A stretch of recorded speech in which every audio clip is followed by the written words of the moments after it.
Bismillah ar-Rahman ar-Rahim, alhamdulillah, wa salatu wa salamu ala Sayyidina Rasulillahi wa ala alihi wa sahbihi wa man walahu wa ba'd. Assalamu alaikum wa rahmatullahi wa barakatuh. I pray you well.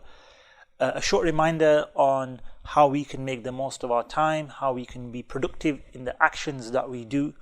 And this is a very important principle we have in Islam and in life overall, and that is to take things one step at a time. Take things piecemeal, small, regular, effective. And this is what the Prophet Muhammad sallallahu alaihi wa ala alihi wa sahbihi wasallam taught us when he said, the best of actions, the most beloved of actions, ahabbul a'mali ilallah, the most beloved of actions to Allah subhanahu wa ta'ala are the most persistent, the most perpetual, the regular actions.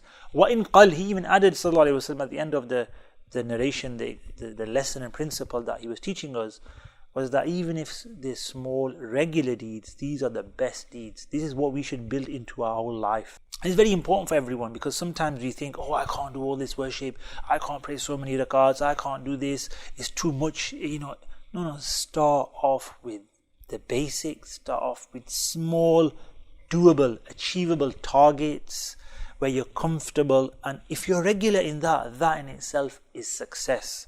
Imam Ghazali rahmatullah alayhi, he states that if you notice a rock, it has holes in it because drops of water are falling on that rock consistently over many months, years, decades, and you see a drop of water, a regular drop of water makes a hole in a rock.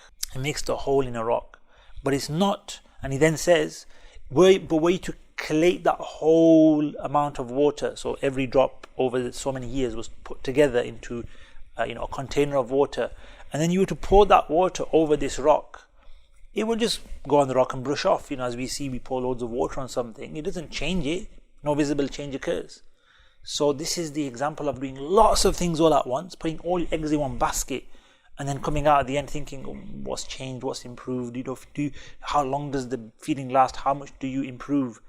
And the comparison of that to every day you're doing something, every day you're connected, every day you're actively worshipping Allah, doing a good deed. So you feel the connection every day. It's some small but effective, small but beloved to Allah subhanahu wa ta'ala. And this also fits in with another principle, which again is from our Prophet ﷺ. We say that Aisha reports, and she says that the Prophet ﷺ, when he was given the choice between two actions, he would always take the easier of the two. He would take the easier of the aysarahuma, the one that's more easier to do for you, as long as it wasn't a sin. That's the rest of the hadith. So these hadith and these principles are something we need to focus on when we start our journey in worshipping Allah subhanahu wa ta'ala and trying to learn the Quran, for instance, or get regular in our prayers, or do some charity or give regular charity. It's not about massive amounts, it's not about massive hours spent in worship.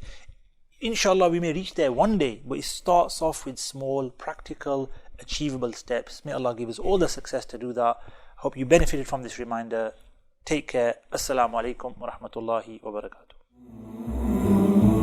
مولاي صل وسلم دائما أبدا